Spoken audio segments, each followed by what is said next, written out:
Hello everyone, echoes with आभा के third episode में आप सभी का बहुत बहुत स्वागत है। आज के जो हमारे गेस्ट है उनका नाम डॉक्टर रमन किशोर है। हमने समाज के उन लोगों को इस मंच पर आने का निमंत्रण दिया था जिन्होंने समाज कल्याण के लिए अपनी जिंदगी समर्पित कर दी। और आज जिस फोर्स फॉर गुड हीरो की कहानी हम आपके साथ साझा करने वाले हैं वो है डॉक्टर रमन किशोर जी।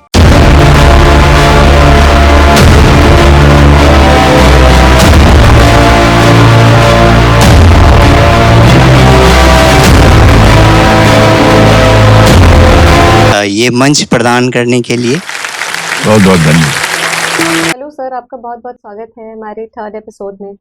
सर, जैसा कि आपकी धन्यवाद।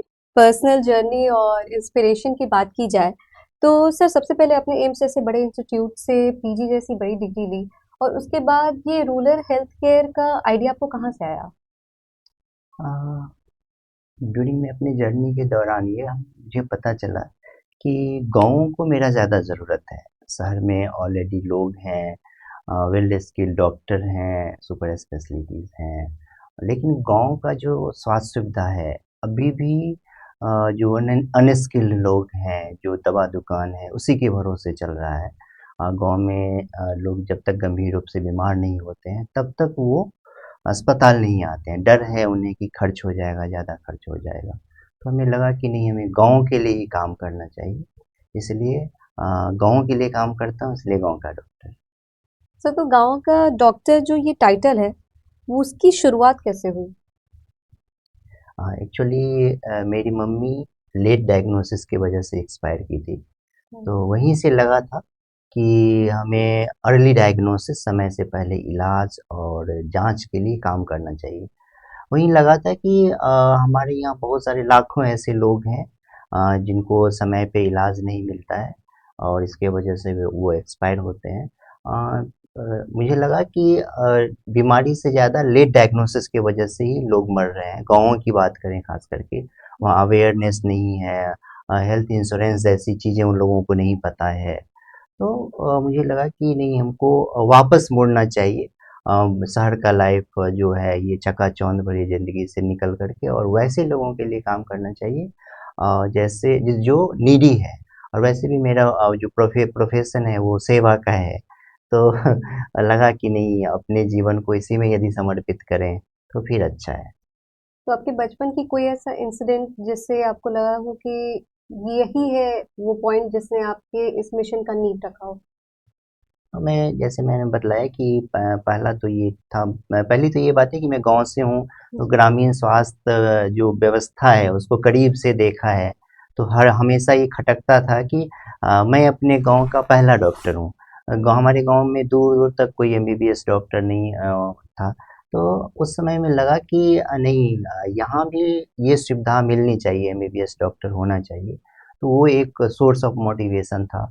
दूसरा जो मम्मी वाली बात है, वहाँ से भी लगा कि नहीं, अभी हमको इस फील्ड में ही काम करना चाहिए, क्योंकि इस फील्ड में कोई काम करने के लिए नहीं है। हम्म। और इस फील्ड का सबसे बड़ा ये है कि यदि आप रिमोट एरिया में काम करते हैं तो आपको पैसा नहीं मिल सकता है, क्योंकि जो हम जो जिसके लिए काम कर रहे हैं वो बीमारी के अर्ली स्टेज में होते हैं, एसिम्प्टोमेटिक होते हैं। तो उनको लगता है कि मुझे कोई दिक्कत नहीं है तो हम क्यों जांच करवाएं, क्यों बीमारी के ऊपर खर्च करें। तो ये जो सारा काम है वो फ्री ऑफ कॉस्ट करना है, इसलिए चैलेंजिंग है और लोग नहीं आते हैं इस काम को करने के लिए। Okay sir. सर, हमारा नेक्स्ट क्वेश्चन ये है, चैलेंजेस और मोटिवेशन की बात करें तो इस रास्ते पर चलने में ज़रूर आपको बहुत सारे चैलेंजेस को फेस करना पड़ा होगा। तो सबसे बड़ी मुश्किल समय वो कौन सी थी जब आपको लगा कि ये हमको थोड़ा सा डील करना थोड़ा सा मुश्किल हो सकता है? देखिए, ओवरऑल ये काम ही मुश्किलों से भरा हुआ है। मैं एक सरकारी डॉक्टर हूँ और मंडे टू फ्राइडे सैटरडे मेरा ड्यूटी होता है, मैं हम्म। ड्यूटी करता हूँ। हमारे पास सिर्फ संडे और हॉलीडेज होते हैं। तो वो समय होता है जब हम सप्ताह भर का जो थकान है उसको उससे रिलैक्स हों। लेकिन वही दिन होता है हमारे हमारे लिए एक स्पेशल दिन होता है। उसी दिन हम गाँव में जाते हैं, तो चैलेंजेस वहीं से स्टार्ट होता है।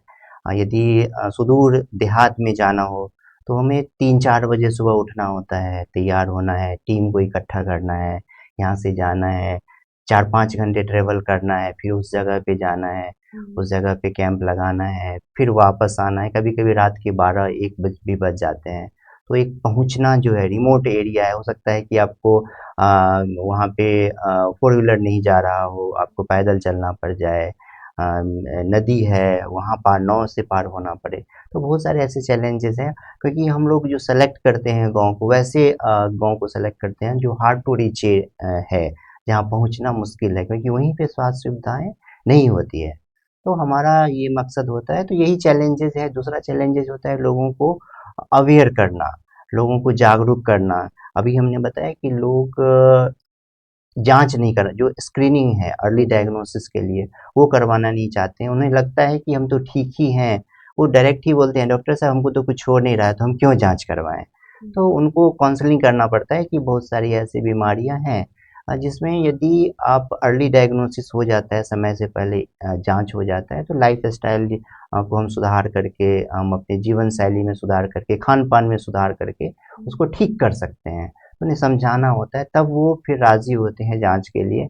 और जब उनका मैं जाँच करता हूँ तो कोई डायबिटिक निकलते हैं, कोई हाइपरटेंसिव, कोई प्री स्टेज में है। फिर उनको समझाना होता है कि नहीं, आप अभी अपना लाइफ़स्टाइल चेंज करो, आप दवा खाना शुरू करो। तो ओवरऑल ये चैलेंजिंग काम होता है। दूसरी बात है कि जो इसके लिए खर्च है, उसके लिए मैं अपनी सैलरी का 70 टू 80% डोनेट करता हूँ, मैं किसी से डोनेशन नहीं लेता हूँ। तो वो भी चैलेंजिंग है। लगभग-लगभग अपना सब कुछ मैं पिछले 6 सालों से इसके लिए कर रहा हूँ। तो ओवरऑल ये काम ही एक चैलेंजिंग काम है। सर, तो लोगों में ट्रस्ट बिल्ड करना, लोगों का ट्रस्ट जीतना कितना चैलेंजेस रहा होगा, जब क्योंकि बहुत सारी जगह पर अभी भी या फिर कहीं भी जब कोई शिविर लगाता है तो कोई न्यू डॉक्टर को अगर देखे तो बोलेगा कैसा है, नहीं है, कौन है जो शिविर लगा रहे, तो वैसे कंडीशन में आप कैसे लोगों का ट्रस्ट बिल्ड किए उस टाइम पर? हाँ, एक क्या है कि मैं सोशल मीडिया से कनेक्टेड हूँ, हम्म। तो मैं गाँव जाता हूँ, उससे पहले क्या होता है कि लोग हमसे कनेक्ट होते हैं, उस गाँव के लोग कनेक्ट होते हैं। फिर वो रिक्वेस्ट करते हैं कि मेरा गाँव जो है रिमोट एरिया में है और आप आइए। तो उसमें क्या होता है कि लोगों को एक तो पहले मेरा जो प्रोफ़ाइल है, वो कोई भी आदमी मुझे पिछले 5-6 साल से देख रहा है और वो ये देख रहा है कि ये डॉक्टर शिविर लगा रहा है, इनका कोई प्राइवेट हॉस्पिटल नहीं है, सरकारी में काम कर रहे हैं। तो वहाँ से एक ट्रस्ट बना है, लोगों के लिए काम किया, अभी तक 40,000 लोगों का फ्री ट्रीटमेंट किया है। तो वहाँ से एक ट्रस्ट बनता है, वो जो उस गाँव के जो लोग होते हैं, वो इस मैसेज को कन्वे करते हैं गाँव में।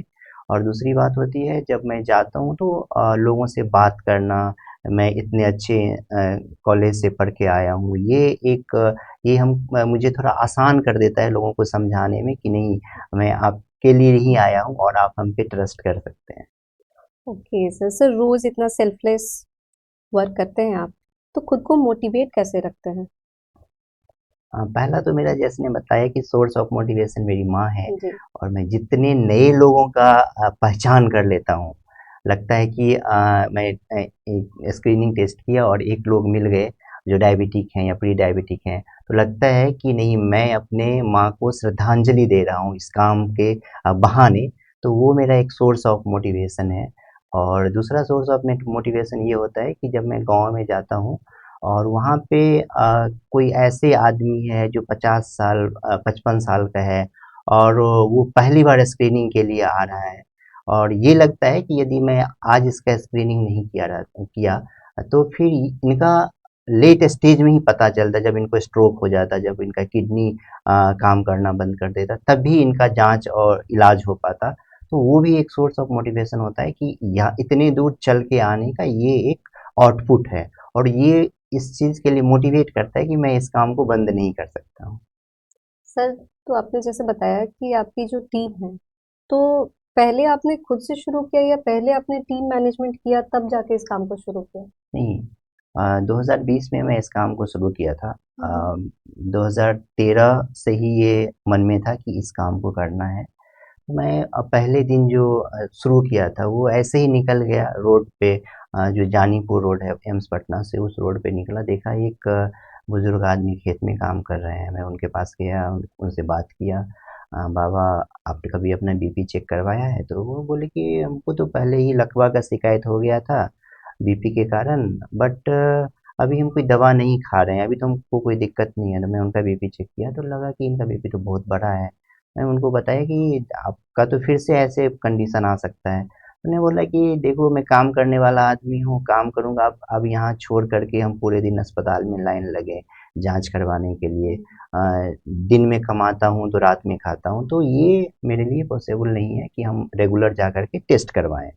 तो वहीं से लगा कि वो मोटिवेशन मिला कि नहीं, मैं जो जिस रास्ते पे चला हूँ वो एकदम परफेक्ट रास्ता है और हमें इसी रास्ते पे आगे बढ़ना है। तो वहीं से धीरे धीरे करना शुरू किया, धीरे धीरे लोग जाने, जो हमारे मेडिकल फील्ड के लोग हैं उनको धीरे धीरे उनको मुझ पे ट्रस्ट हुआ कि नहीं, सर जो कर रहे हैं वो किसी पर्पस के लिए नहीं कर रहे हैं, वो समाज सेवा ही है। तो ऐसे करके लोग जुड़ते गए। आज हमारी टीम में लगभग 30-35 लोग हैं और जब भी कभी ज़रूरत होता है तो आराम से लोग मिल जाते हैं काम करने के लिए।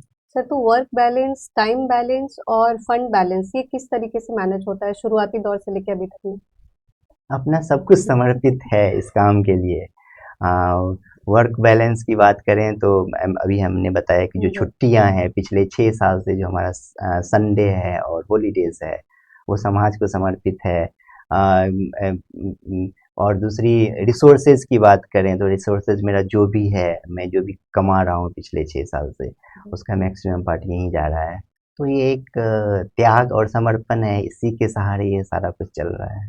सर आपकी यूजी से लेकर के पीजी तक की जर्नी कैसी रही और ऐसा कभी आपको लगा कि मेडिकल हमको क्विट कर देना चाहिए कि ये हम नहीं कर पाएंगे या अब मैं एबल नहीं हूँ कि अब मैं इस चीज़ को आगे लेकर के जा सकूँ? देखो, मेडिकल का जो प्रोफेशन है ना, वो यहाँ आने के लिए जिद्दी बनना पड़ता है। ठीक है, जी। आपको मतलब किसी भी परिस्थिति में हमको करना ही है, करना ही है। ये जब तक नहीं सोच सकते हैं तब तक आप इस फील्ड में, अब पीएमटी से ही ले लो, लाखों बच्चे अपियर होते हैं, 25 लाख 30 लाख बच्चे, अब तो उसमें से 40। कुछ कुछ हजार बच्चे सेलेक्ट होते हैं। जी। तो आपको जिद्दी तो बनना पड़ेगा, टफ तो है। अपना सब कुछ इसके लिए समर्पित कर देना पड़ेगा। तो वही है, हमेशा से ये चैलेंजिंग काम है। और शुरू में भी जब पीएमटी पास किया, मैं गया मेडिकल कॉलेज से पढ़ा हूँ। हम्म। वहाँ जब एडमिशन हुआ, वहाँ से लेकर के, और वहाँ उसकी बात छोड़िए, जब से सोचा, क्योंकि मैं अपने गांव का पहला डॉक्टर हूँ, तो इससे पहले लोग हमारे गांव में सोचते भी नहीं थे कि हमको इसका तैयारी करना है, मेडिकल के लिए प्रिपेयर करना है। तो जब भी मैं सोचा कि हमको ये करना है, वहीं से अपोज शुरू हुआ, वहीं से लोग बोलने लगे कि आप ऐसे कैसे सोच लिए, आपने किसी को देखा है गाँव में करते हुए? ये तो बहुत बड़ा काम है, इसके लिए पैसा चाहिए। तो हम्म। यहीं से स्ट्रगल शुरू हुआ था, लेकिन वही एक जिद था, करना है तो यही करना है, और उस जिद पे कायम रहा और मैं आज यहाँ हूँ। उस दौरान कभी आपको क्या कभी ऐसा लगा कि ये मुझे करना चाहिए, क्विट करना चाहिए? नहीं, अब मैं आ गया हूँ तो प्रिपरेशन गैप इसके में। अलावा, नहीं, इसके अलावा कोई रास्ता, मैंने बताया कि इसके अलावा हमने कोई किसी रास्ते की तरफ देखा भी नहीं। जब अब छोड़ने की तब बात होती है ना, जब आपको दूसरा रास्ता दिख रहा होता है। तो एक जो लोअर मिडिल फैमिली होता है, उसके पास बहुत सारा ऑप्शंस नहीं होते हैं, ठीक है। जी। उनका एक एक एक वे होता है, इसी पे करो या मरो। जैसे हमारे बहुत सारे बच्चे हैं पटना में जो तैयारी कर रहे हैं, गांव से आए हुए हैं, जो जनरल कंपटीशन, वो लगे हुए हैं 2 साल 4 साल 5 साल, कोई कोई 10 साल भी तैयारी कर रहा है। उसके पास और अदर रास्ते नहीं है, उनके पास पैसे नहीं है जाकर के बिजनेस कर ले या कुछ और कर ले, कोई और काम कर ले। तो इसलिए जो गाँव से बच्चे आ रहे हैं, जो लोअर मिडिल फैमिली है, उनके पास एक ही रास्ता होता है, इसलिए छोड़ने का तो कोई सवाल ही नहीं होता है। सर तो ये जो प्रिपरेशन के बीच में जो गैप आता है 1 साल 2 साल 5 साल 10 साल तक का जो भी आता है हम्म। तो उसका क्या कोई इफेक्ट पड़ता है, इम्पैक्ट पड़ता है नेगेटिव और पॉजिटिव? देखो, हर एक चीज़ का निगेटिव और पॉजिटिव इम्पैक्ट तो पड़ता है। जैसे आपको लेट हो गया तो आपको फ्यूचर में लेट होते चला जाएगा, लेकिन क्या है कि आपके पास यदि कोई रास्ता नहीं है तो आपको वो करना ही पड़ेगा। जैसे अपनी बात करूँ मैं, तो मेरे जो भी अपने रिलेटिव हैं या गांव के अगल बगल के हैं, वो आज भी कोई दिल्ली मुंबई में जाकर के जॉब कर रहे हैं, 10-15 हज़ार का जॉब कर रहे हैं। कोई घर पे दुकान खोले हुए हैं, किराना दुकान खोले हुए हैं, कोई छोटा मोटा बिजनेस कर रहा है। तो यदि मैं इसको छोड़ दिया होता तो मैं भी उसी जगह होता, उसी हम्म। उसी लाइन में होता। तो इसलिए हम छोड़ नहीं सकते हैं, हमें जो भी करना है तो करना है बस। सर यूजी और पीजी दोनों जो एंट्रेंस एग्जाम्स हैं तो दोनों टफ है, सभी जानते हैं। बट उसमें जो सबसे ज़्यादा चीज़ होता है एस्पिरेंट्स के ऊपर, वो एक प्रेशर और स्ट्रेस का जो सिनेरियो हो जाता है। हम्म। तब उस टाइम पर आप उसको कैसे देखते हैं, और एस्पिरेंट्स को ऐसा क्या करना चाहिए जिससे कंसिस्टेंसी मेंटेन रहे, और मेंटल हेल्थ इशू जो उसमें क्रिएट होता है उस पे आप क्या कहेंगे और उस पे आप क्या टिप्स देंगे? देखो, मेंटल हेल्थ की बात, जहाँ स्ट्रेस फैक्टर की बात जी। करें हम, तो जो बच्चे गांव से आ रहे हैं उनको अपने लाइफ में बहुत सारा ठोकर लगा होता है। ठीक है। वो प्रॉब्लम को बहुत करीब से देखा रहता है। वो जब तब वो इस फेज तक आता है, तो उस दौरान क्या होता है कि उनको थोड़ा अप्स एंड डाउन बर्दाश्त करने का जो प्रॉब्लम है, उसको सहने का जो कैपेसिटी है वो ज़्यादा होता है बच्चों में। जो शहर के बच्चे हैं जी। उनका क्या स्टेटस है कि उनको जो भी उनका रिक्वायरमेंट है, जो अच्छी फैमिली से है, उनकी माँ मम्मी पापा उनका रिक्वायरमेंट जो है वो फुलफिल करते रहते हैं। तो उन्होंने कभी प्रॉब्लम नहीं देखा होता है। तो ये जो मेंटल हेल्थ की बात करें या स्ट्रेस की बात करें, ये शहर के बच्चे में ज़्यादा होते हैं। और गाँव के बच्चे की बात करें तो आनंद सर की का जो सुपर 30 मूवी है, उसका एक आपको डायलॉग याद जी। होगा, जी। कि तुमको डर किस बात का है, तुम्हारे पास खोने के लिए होने है के ही लिए क्या जो कुछ नहीं, तुमको डरना एग्जैक्टली है। सर। ठीक है। तो उन लोगों में वो स्थिति होता है कि उसके पास खोने के लिए कुछ है ही नहीं, तो वो डरेगा क्यों।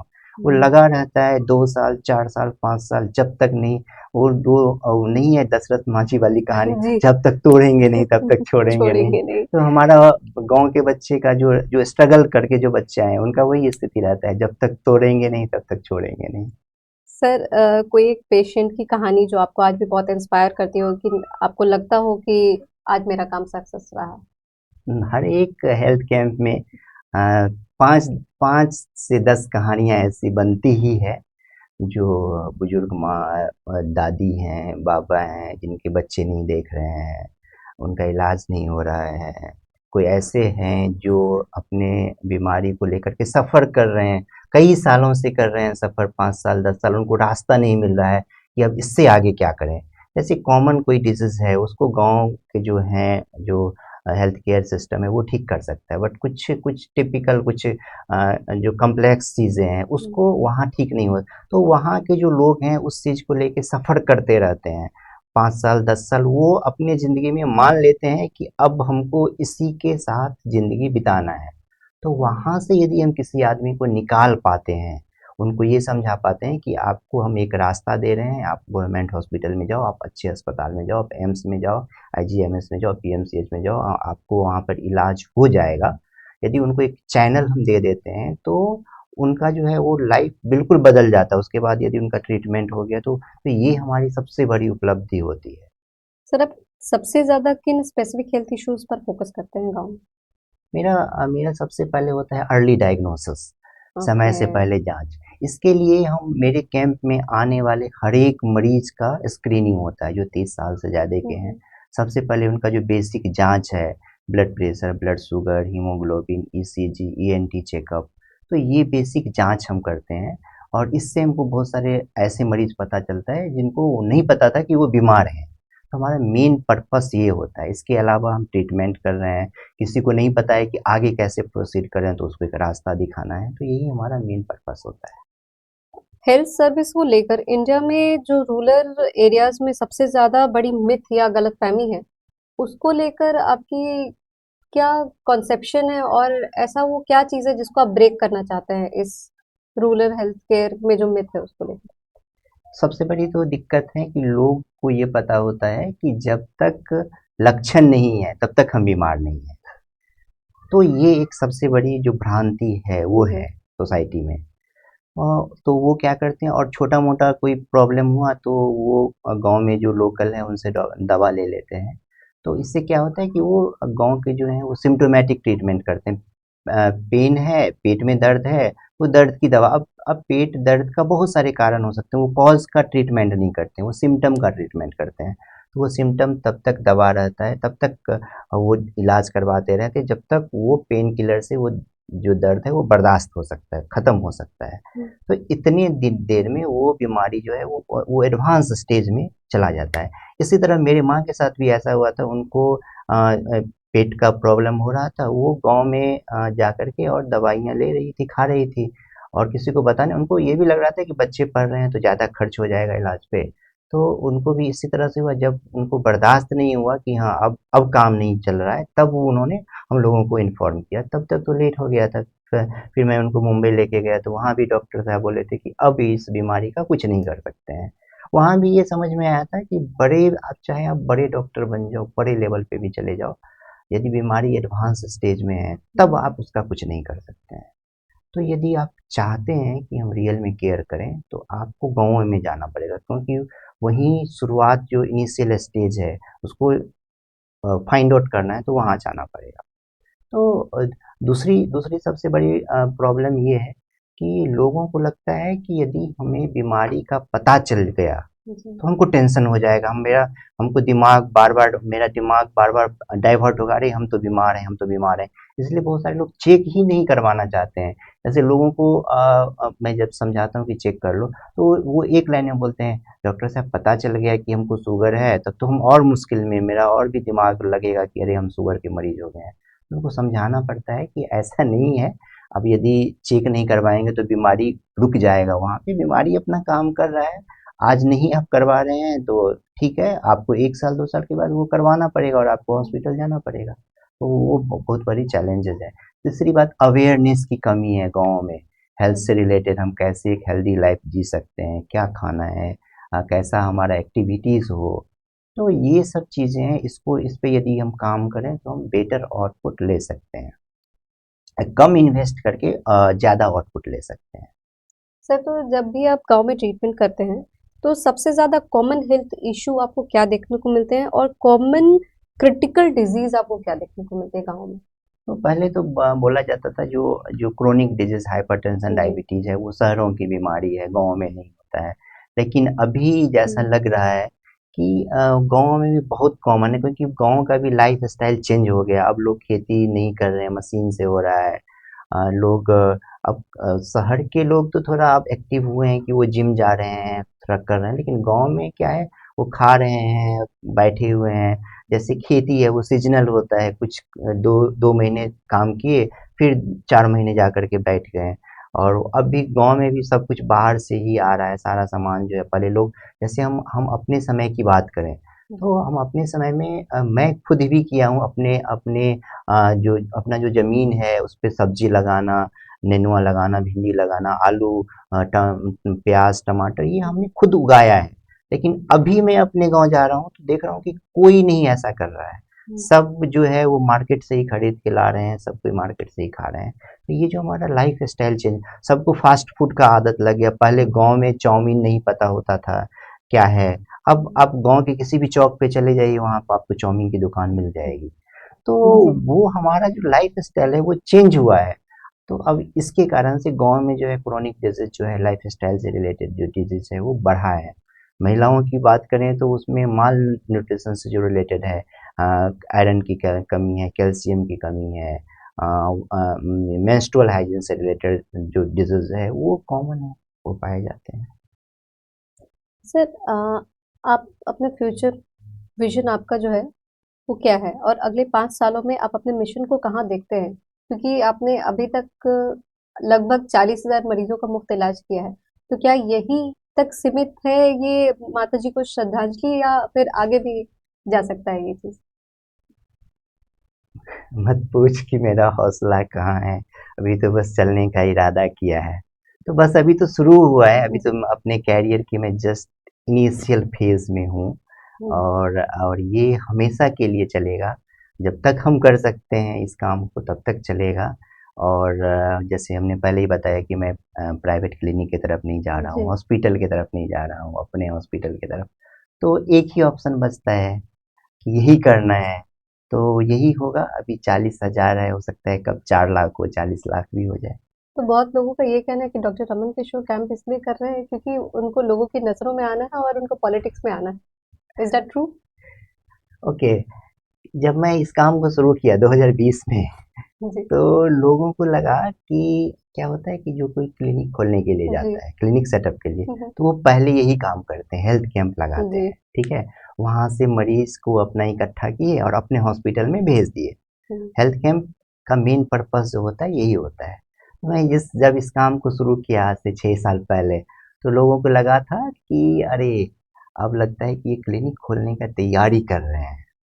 लोगों को इकट्ठा करेंगे, गाँव-गाँव जाएँगे, अपना प्रचार होगा, उससे अपना क्या होगा कि इनका अप्रोच बढ़ेगा और मरीज़ आएँगे। हुँ, तो क्या है कि अब पिछले 6 साल से यही कर रहा हूँ, तो अब लोगों का ये परसेप्शन जो है वो धीरे-धीरे चेंज हुआ है।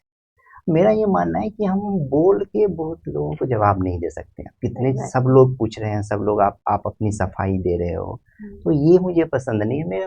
मैं चुपचाप काम करने वाला आदमी हूँ, चुपचाप अपने रास्ते पे चलते रहो, लोगों को खुद ही पता चल जाएगा कि हम क्या करने वाले हैं। हाँ, अभी आपने सही कहा कि अभी क्या लग रहा है कि लोगों को लग रहा है कि अच्छा, ये क्लिनिक नहीं खोल रहे हैं, तो हो सकता है कि ये नेता बनने के लिए ऐसा कर रहे हैं। तो मैं इतना बताना चाहूँगा, ठीक है आप देख लेंगे आज से 5 साल, 10 साल, 20 साल के बाद आप देख लेंगे, बट मैं इतना बताना चाहूँगा कि मैं जिस काम को कर रहा हूँ और जिस लेवल पे कर रहा हूँ, वो मे बी नेता बन के भी नहीं कर सकता हूँ। और सबसे बड़ी बात है कि मैं अपने काम से संतुष्ट हूँ। बड़े सपने नहीं देखे हैं, पावर कोशिश है मेरी अपनी ज़िंदगी में कि पावर का एडिक्शन नहीं लगाऊँ। जो पावर है ना वो एक बार आपको उसकी आदत लग जाती है, आपको लत लग जाती है ना, जी। तो आपका बिहेव, आपका एक्टिविटीज़ सब वैसा ही चेंज होता हो है जाता है। कि जिससे आप पावर में बने रहें, जी, ठीक है? तो वो नहीं करना चाहता हूँ। और तीसरी बात है कि अभी जो है वो हम जो लाइफ़ है वो अपने हिसाब से जी रहे हैं। मुझे कैसे करना चाहिए, क्या करना चाहिए क्योंकि सारा कुछ मेरा ही है, इन्वेस्ट मैं कर रहा हूँ, टाइम मैं दे रहा हूँ, तो जी, अपने हिसाब से जी रहा हूँ। यदि मैं पॉलिटिक्स में जाता हूँ, तो हमें लोगों के हिसाब से जीना होगा। यदि हमको वोट लेना है जी, किसी से, तो हमको ऐसा काम करना है जिससे वो खुश हो। वो हमें सैटिस्फाइड कर रहा है या नहीं कर रहा है, इससे नहीं मतलब है। हमको ऐसा काम करना है जिससे लोग सैटिस्फाइड हो, लोग हमारी तरफ झुकें। तो तीसरी बात है कि वहाँ जाने के लिए आपको जीतने के लिए किसी को हराना पड़ेगा, जी, किसी का पैर खींचना पड़ेगा, कोई कोई ऐसा षड्यंत्र रचना पड़ेगा, बहुत सारी बातें हैं। तो जी, मैं नहीं चाहता हूँ कि हम अपने जीवन को उस तरह के कॉम्प्लेक्स चीज़ों में उलझा लो। मेरा जीवन जीवन सिंपल है, एकदम अपने हिसाब से मैं खुश हूँ, मैं जो भी कर रहा हूँ, जिस लेवल पे भी कर रहा हूँ, मैं अपने जीवन से पूरी तरह संतुष्ट हूँ और और मैं अपने जीवन को एन्जॉय कर रहा हूँ। तो कभी भी उधर जाने का कोई सवाल ही नहीं। मैं हार और पॉलिटिक्स में क्या होता है, हार-जीत जी, लगी रहती है। लगी रहती है। मैं इस हार-जीत से ऊपर उठ चुका हूँ। अब ना मुझे हार का टेंशन है, ना जीतने जी, की जी, खुशी है। हम अब एक स्टेट ऑफ इक्विलिब्रियम जिसको बोलते हैं ना, हुँ, एन्जॉय करने का, आनंद का जो अवस्था बोलते हैं ना, जी। वहाँ हूँ। अब फ़र्क नहीं पड़ता है, तो कभी सवाल ही नहीं होता है। वैसे लोग देखेंगे आगे क्या होने वाला है। सर लोग आपके काम में आपके मिशन में फाइनेंशियली या वॉलंटियरशिप कैसे कर सकता है? मतलब कैसे हेल्प कर सकता है? मैंने पहले ही बताया कि मैं इस काम को अपने पैसे से करता हूँ। जी, इसके पीछे भी एक लॉजिक होता है। क्या है कि हम महीने भर कमाते हैं, ड्यूटी करते हैं, जी, कमाते हैं।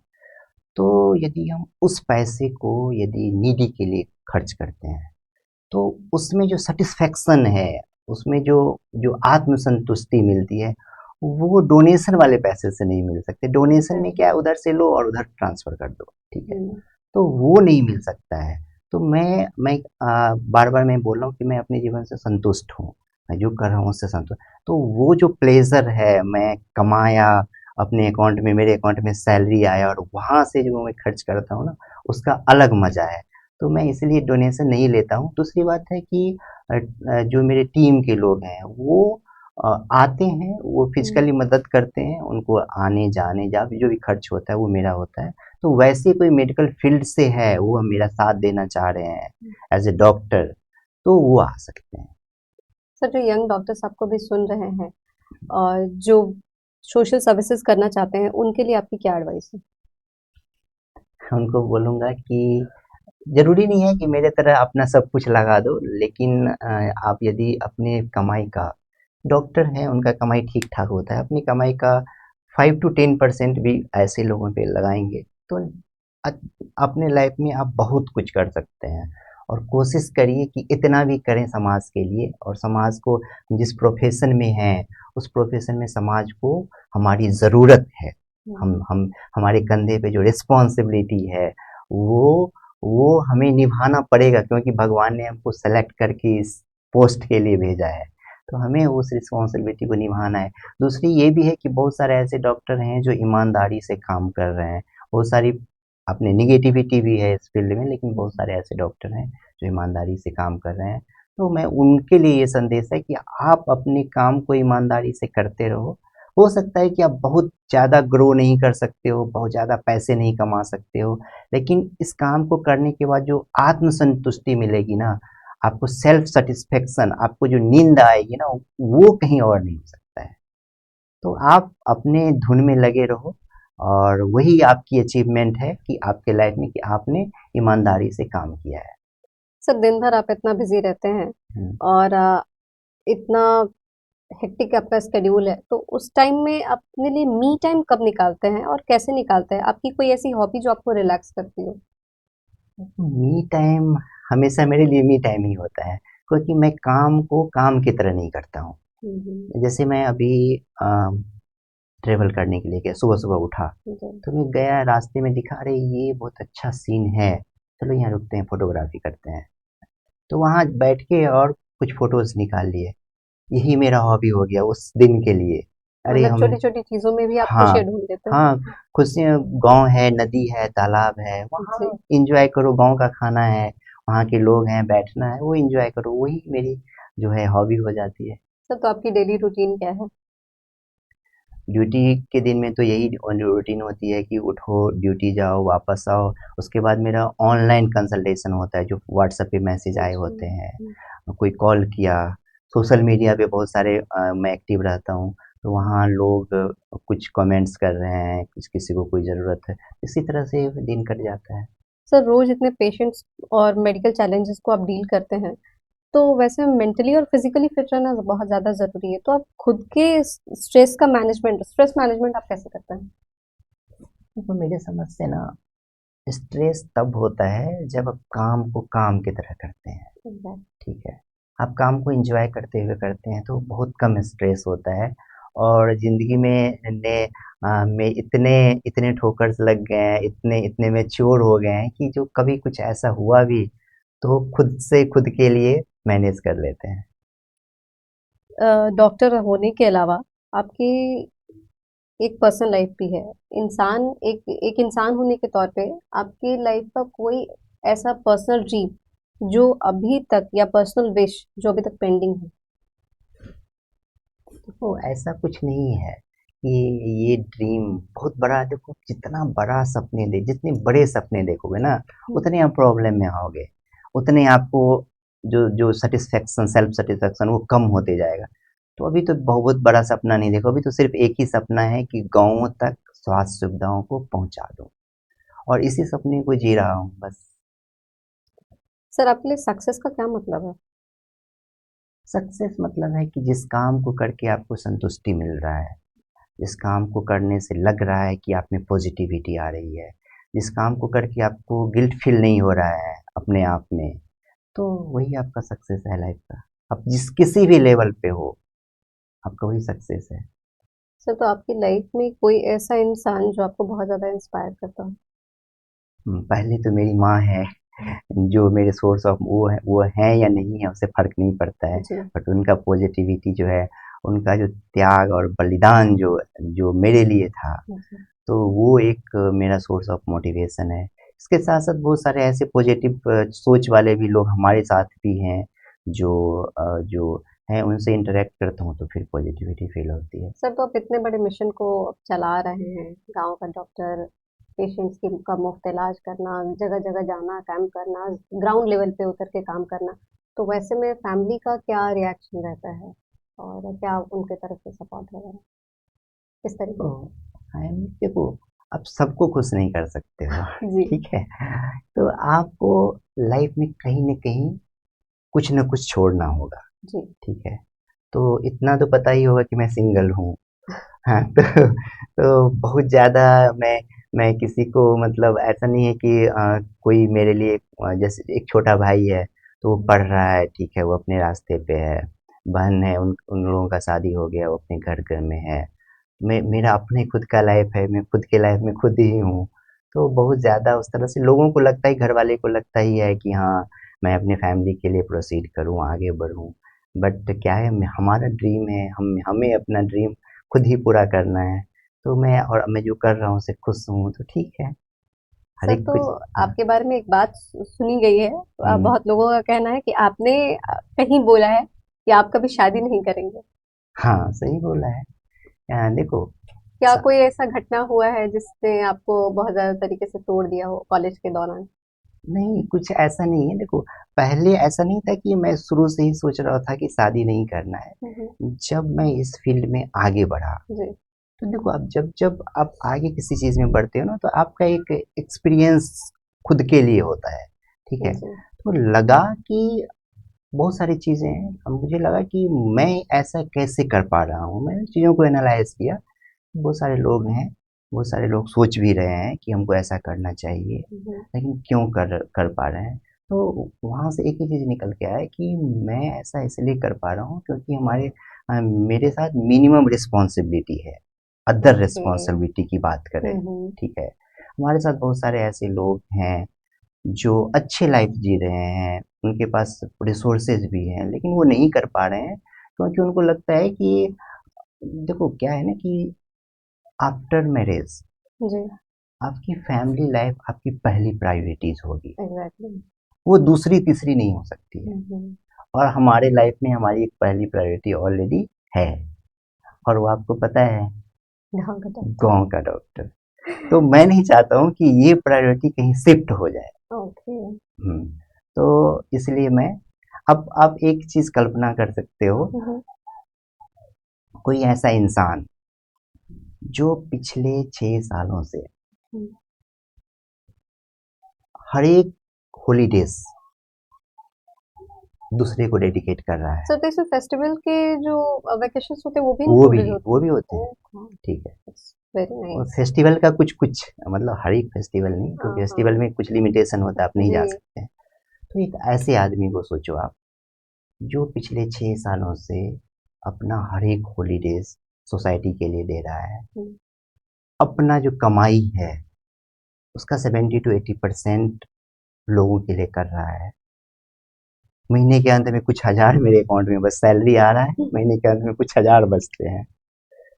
तो वो भले ही सोसाइटी की नज़र में बहुत बड़ा समाज सेवक हो, हमको जहाँ तक समझ, जब जब इतने दिन मैंने लाइफ को करीब से देखा है, इतना तो समझ में आ रहा है कि ये आदमी ना एक अच्छा फैमिली लाइफ नहीं जी सकता है। उनके लिए मुश्किल होगा एक अच्छा फैमिली लाइफ। क्यों सर? नहीं, एक अच्छा हस्बैंड बनना, एक अच्छा जी, बहुत अ, सारे रिस्पॉन्सिबिलिटीज़। आप पिता बनना, वो एक टफ काम होगा उसके लिए, जी, ठीक है? और यही कारण है कि आप मेरा इंटरव्यू कर रहे हैं, हम अलग हैं सबसे, जी, ठीक है? तो कुछ मैंने पहले भी आपको बोला कि इतनी आसान है। मैं एक बार-बार बोलता हूँ कि ज़िंदगी जीने के जो रास्ते आसान होते हैं, जी। वो यूनिक नहीं हो सकते।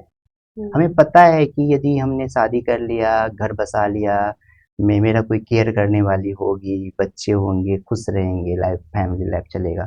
आसान रास्ता है, ज़िंदगी स्मूथ चलेगा। लेकिन वहाँ पर भी बहुत सारे चैलेंजेस, अभी का 10 गुना ज़्यादा मेरे ऊपर रिस्पॉन्सिबिलिटीज़ होगा। जी। तो वो लाइफ हम नहीं जी सकते हैं।